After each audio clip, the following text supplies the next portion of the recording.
Hey y'all, it's Brijin the Museum Stitcher. Welcome back to my channel. If you are a new viewer, thank you for joining me. I know there are quite a few new people on the channel since I filmed and released my last whip parade, so welcome back.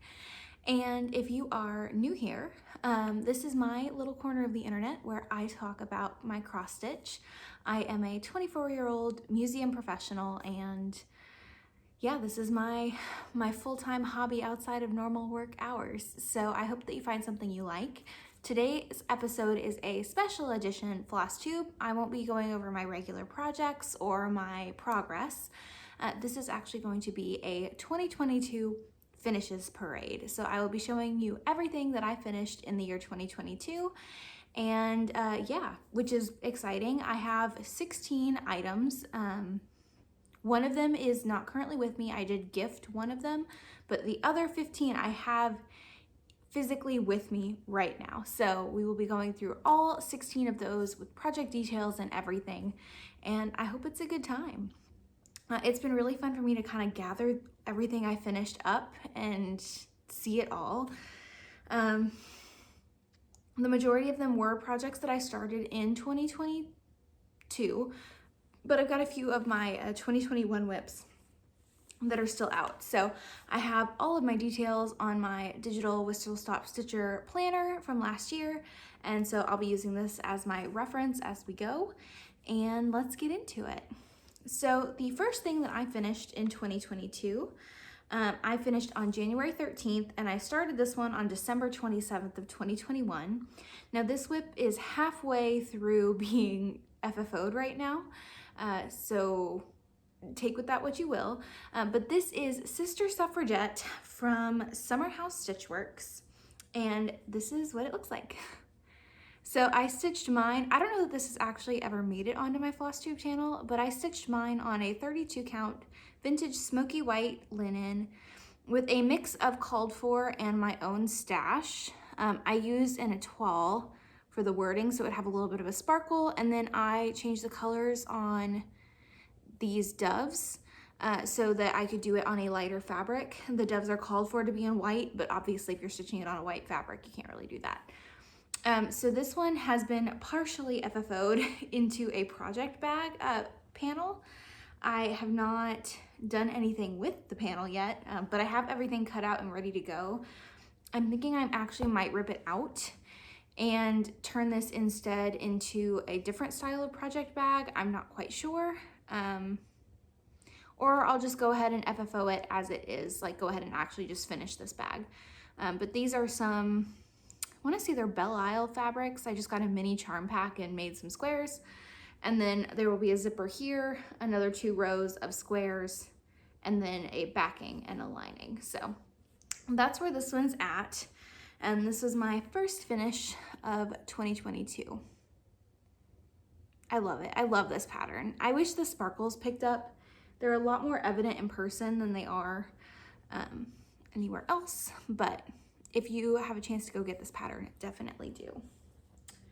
Okay, so next one that I finished about over a month later. This was in February of 2022, February 26th. This is the Hope Celebration Small from Hello from Liz Matthews. It is a freebie. If you sign up for her newsletter, you get access to this bad boy. And I stitched mine, I started it on February 24th. So this was like a 3-day stitch for me.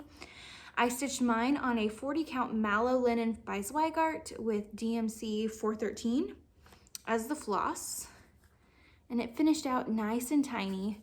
And then I made it into a flat fold myself. This is the first flat fold that I've ever attempted to make, and it's not perfect. It's a little jagged. It doesn't quite lay flat on the table. The top, I didn't quite get it tight enough when I pulled it over. I followed Vonna Pfeiffer's flat fold tutorial, but obviously, I mean, you get better at things with practice, and this is such a small little piece that I didn't mind kind of practicing my finishing skills on it.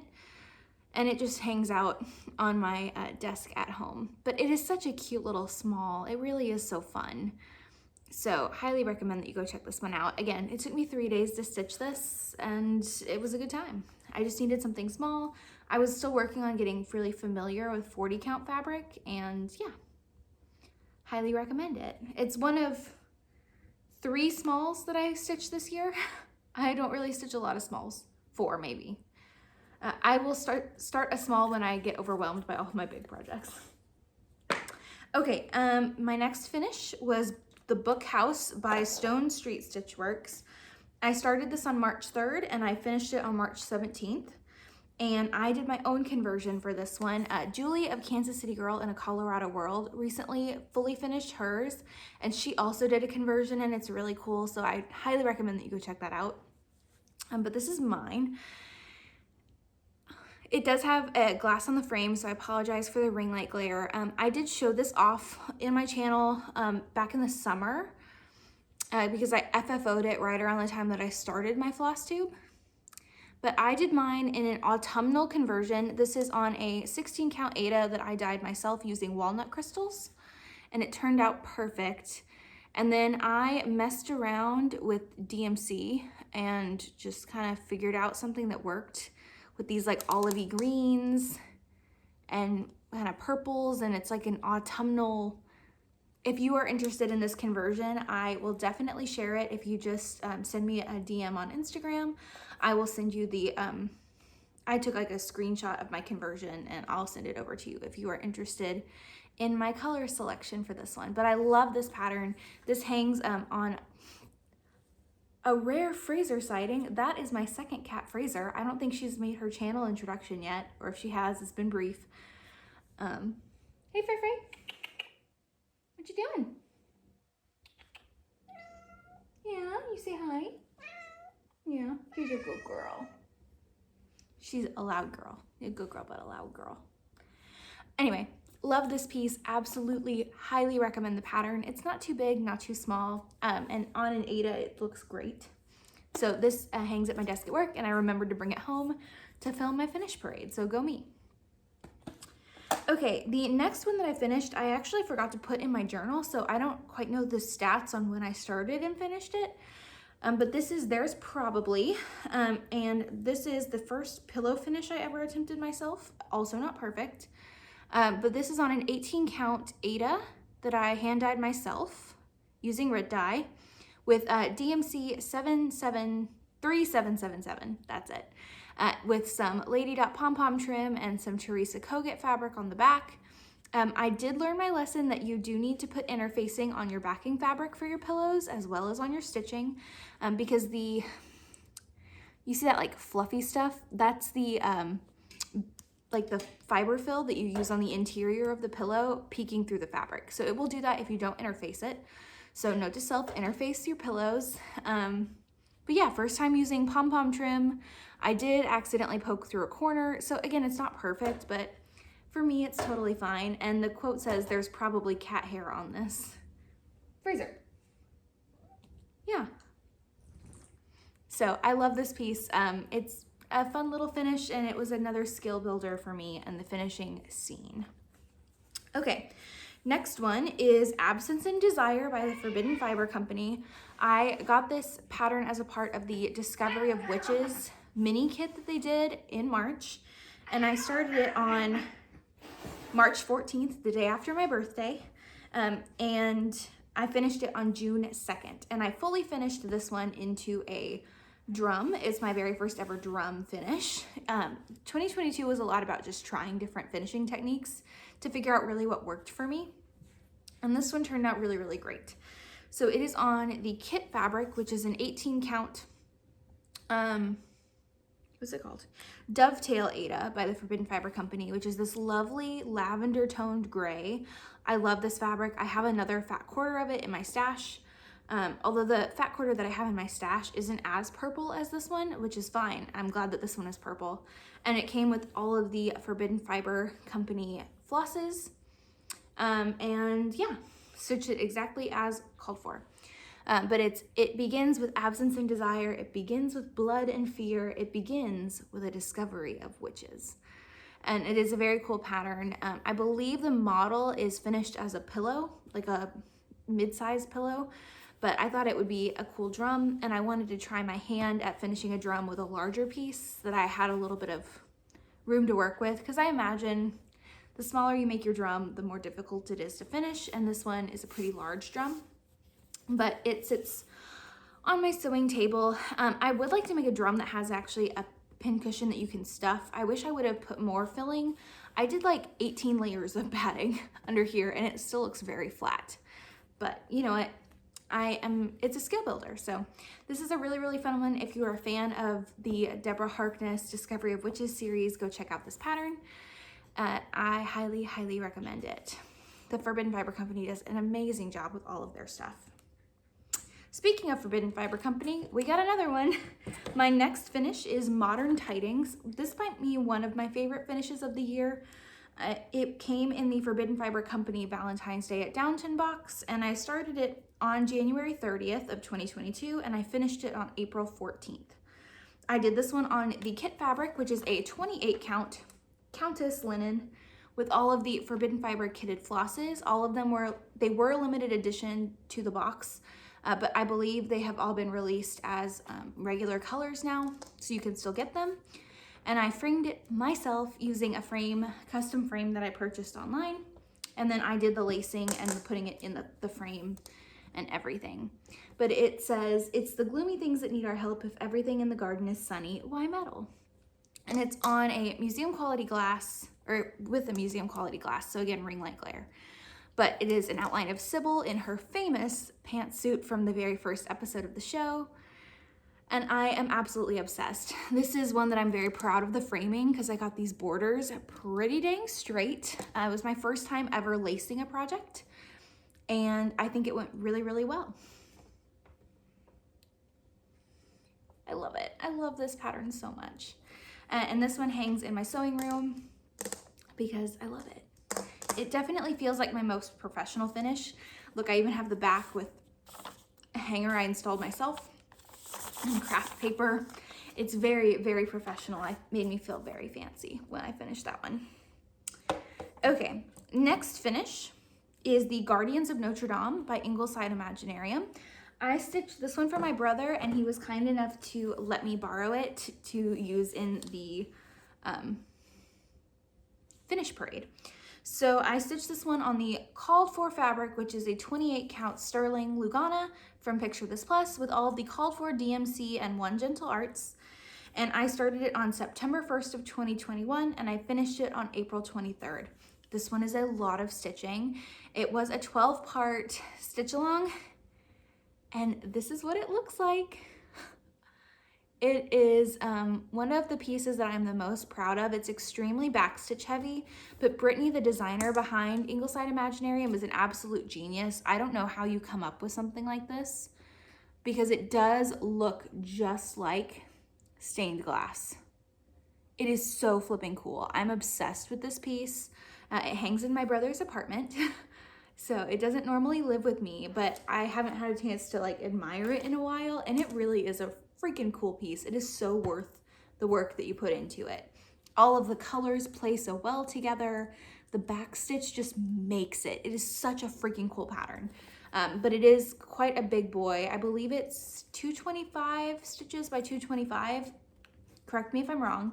But it is pretty dense with the back stitch, but it was a very fun skill builder. I'd never backstitched before I worked on this project. Some of you might say, Brijin, that is an adventurous thing to start learning how to backstitch on, and you would be right. But you know what? By the end of this, I'm a backstitch pro.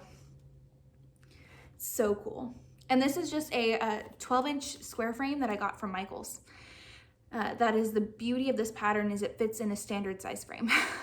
If you stitch it on a 28 count fabric or even a 32, I bet would fit in a standard frame as well. Yes, so cool. And then I gifted it to my brother. Okay, the next piece is the only piece that I don't physically have here with me, and that is because I gifted it to my friend who lives in Tennessee. And so this is Legendary Girls. I will post a picture of my finish. This is not the cover art for the pattern.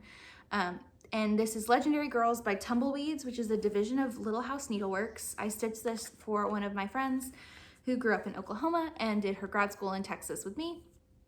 And yeah, so it is a quote. I forget what it says, but you guys will be able to read it when it's here. And I stitched it on a 32 count vintage country mocha linen with all of the called for classic colorworks. And this pattern turned out really cool. I have it in a standard 9x12 frame that I got off of Amazon, and the color of the frame matched the floss perfectly. I am actually reconsidering stitching it again for myself because I loved the way it came out. Absolutely obsessed, and it has a happy home with one of my friends. All right, my next finish is my largest finish of the entire year, and arguably one of my favorites. This is Quaker Pumpkins by Hello from Liz Matthews, and I started this on September 3rd of 2021 and finished it on May 30th of 2022, and I recently FFO'd it back in October, but I stitched mine on a 28 count Fawn Lugana, which I do not recommend because it ate my floss like crazy with the called for Weeks Dye Works. This is my first time using fancy floss. Fergus, no, get off that. Ruin my stuff. Anyway, first time using fancy floss, and this pattern does use a lot of it on a 28 count. I would recommend doing 36 count or 32 count, or even I would probably do it on a 40 if I was to do it again now, because it is rather long. I believe it's 300 something stitches by 100 something stitches. I don't know.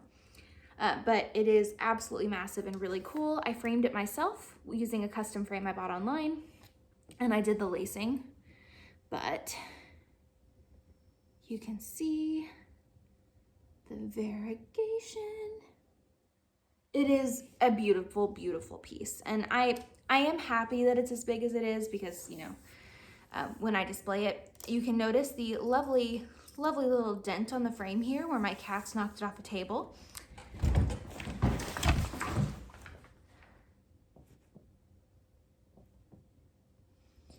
My cat just tried to jump off of a piece of furniture. I don't really know what happened. There was a large crash.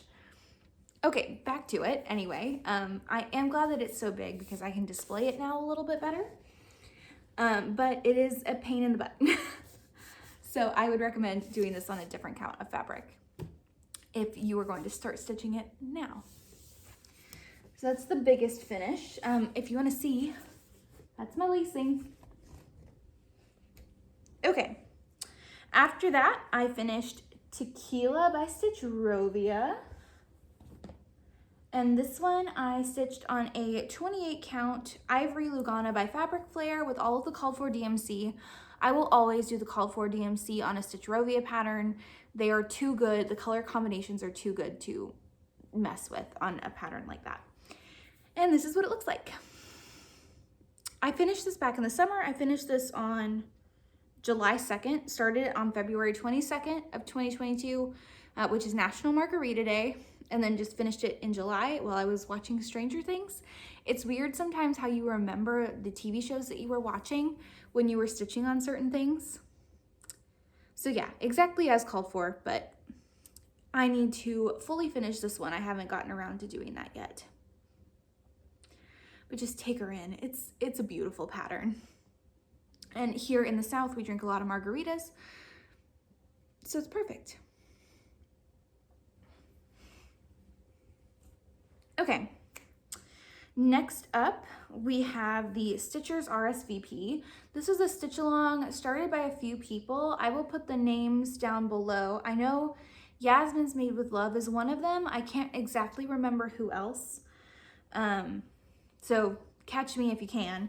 But this is a pattern by Alicia Paulson, and the hashtag was I'm Not Coming Sal for this one. I started it with the other people who started it on July 15th, and I finished it on July 18th. So this was a 3-day stitch for me.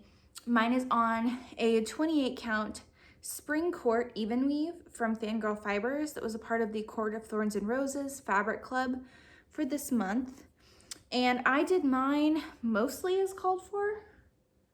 I did change the colors of the cat to look more like the cat that you just saw earlier, to look more like Fraser. And I changed around the colors of the spools of thread, I believe. And then instead of doing French knots on this little pin cushion, I used beads. But it says, listen, I still want to be invited, but I'm not coming. And I think I'm going to finish this one as a flat fold. I just haven't gotten around to doing the FFOing yet. But I love this piece. It's such a fun one, and it really does take like zero time at all. Most of the time is doing this border. The wording is 1/1, so do be aware of that. If you don't like 1/1 stitching, I would not recommend this one, but I love it. Actually, I don't love 1/1 stitching. There's a whole piece that I'm gonna restart because I don't love 1/1 stitching, but I was able to do it for that because it was a tiny portion of the piece. All right, the next finish is all these books by the Forbidden Fiber Company. This came in their bookish box that I got back in March, and I started it on July 22nd of 2022, and I finished it on August 15th. I did my own conversion on this piece. It did come with Forbidden Fiber Company flosses to finish it out, but I wanted mine to be a little bit more neutral. So I used the March Evertote Leo and Roxy, which is just Roxy Floss Co. now, thread pack to finish this one. So it's a whole mess of Evertote's colors, Leo and Roxy colors. If you are interested in the conversion, just message me and I will happily provide it to you. Or you can go check out one of my past floss tubes where I talk about what I did for this one. On the back, I just have some Lady Dot velveteen and some Lady Dot chenille trim to hide my stitching on the edges. This pillow turned out a little bit better than my first one. I still didn't quite stuff the corners enough, and I might have overstuffed it here because it does bow a little bit and I don't quite know how to fix that. But it is a much sturdier finish than the other one. I definitely stuffed it better. I used a combination of walnut shells and polyfill for this one. And this is a really quick stitch. Did not take too much time at all. A little bit more than like your average small, but super fun piece. I do a lot of bookish themed stitching over here because I'm a book nerd. Okay, the next one that I finished was Buckaroo. This is a design from Elizabeth of Frizzy Lizzy Stitches. She stitched it and shared it, and I asked her if I could have the pattern because I loved it. It is a Yellowstone inspired pattern based on a scene where Walker and Beth are interacting from like season 1. So it's an old draw, but it's a fun scene. And I am actually working on doing a different part of this same scene for a matching pillow, which is why I have not FFO'd this one yet. But I started it on August 27th and I finished it the same day. And I did mine on 28 count doubloon Lugana by Picture This Plus with Gentle Arts Buckeye Scarlet as the floss. And this is what it looks like. It looks absolutely amazing. The variegation on this floss is stunning. And it says, damn, you got buckarooed right onto your peanut. And the companion quote that I am working on that I haven't stitched yet is, can you repeat that in English? I don't speak dipshit. I love it. And so these are gonna be a couple sassy little pillow finishes for Yellowstone season whenever it comes around. So this is a fun one, little one-day stitch. And I have already interfaced the back. I just am waiting to stitch the other one so I can make sure I cut them to be the same dimensions before I pillow finish them. And that's why this one has not been FFO'd yet. But I am planning on using like a red bandana as the pillow backing with some of that same red pom-pom trim that I used earlier in the year. All right, my next finish was on August 31st, so just a few days later. I finished a lot of things in August. I don't know why that is the case, but if, for example, I finished one thing in May, 2 things in July, and then 4 things in August. So kind of crazy. But the next one was Bushel and a Peck by Lottie Da. I stitched this for my mom and I haven't FFO'd it yet, but I am doing it on a 40 count mallow linen by Zweigart with my own partial conversion. And this is because this little song is something my mom used to sing, and it was something her grandparents sang to her. And the green and the brown gray are called for DMCs. The red I changed to Forbidden Fiber Company's Holly Holy, and the gold is a different DMC. And I just recharted it so that it has my initials in the year I stitched it instead of the designer's initials in the year they designed it. And it turned out great. I love this little piece. It's so fun. and I really need to FFO it. I just haven't decided quite how yet. I think I'm actually just going to standard frame this one for my mom. But yeah, I need to get around to FFOing this one. All right, I just have 2 more finishes this year and we're done. The next finish is Autumn Alphabet by Willow Hill Samplings. This was a stitch along with Mountain Laurel stitches. She started the piece and was stitching on it, and I saw it and I loved it, and we were joking about the color of the pumpkins, and so it is hashtag Blue Pumpkin Sal. And I started mine on, oh, I mixed them up. I started this one on August 24th of 2022 as part of Alexis _ My Amazing Worlds, 4 for 34 B-Day Sal, and I finished it on October 31st. This was my Halloween day finish, and here's what it looks like. I don't have glass on this one, so there's no glare. But I've stitched mine on the called for fabric, which is a 40 count Murky from Picture This Plus, with the mostly called for Gentle Arts. I did change the 2 bottom pumpkin colors to be Color and Cotton's teal gradient set. I used bold teal and medium teal, I think. Other than that, it is as called for. So Blue Pumpkin Sal, because the original called for ones are like green, and I wanted them to be blue. This was a really fun stitch. I'm not normally drawn to patterns that have alphabets, and I was drawn to this one. And this is just fully finished. I laced it and framed it in this frame I had lying around my house, and it's kind of perfect. And even though it is a Halloween piece, I have kept this one up all year because I love it. I'm obsessed with how it came out. It's so good. All right, and the final finish of 2022, I squeaked this one in over the Thanksgiving break. This is Strutting Tom by Lindy Stitches. I started it on November 23rd and I finished it on November 25th. So I started it the day before Thanksgiving and I finished it on Black Friday. I did mine on the kitted 32 count taupe Lugana with all of the called for DMC and Weeks dye works. It came with like a few lengths of each color of Fancy Floss, and I did it as called for, except I added my initials. And this one was really fun, little finish. I'm going to turn him into a pillow. The kit that I got from the Top Knot Stitcher came with the backing fabric and some other accent fabrics. So I will get that all squared away and finished as a pillow for the next fall season here in Texas. Such a fun little finish. And I used only like 66 by 66 or something like that. So a really easy little small. So that's it. That's everything that I stitched in 2022. I can't wait to do this again at the end of 2023 and just round everything up and see what I get done. I think it's a really fun way to just kind of look back on your stitchy year and see like the breakdown of how many things you finished at once. I tended to finish a lot of things in like chunks. I guess I started a bunch of things and then I went back to existing whips.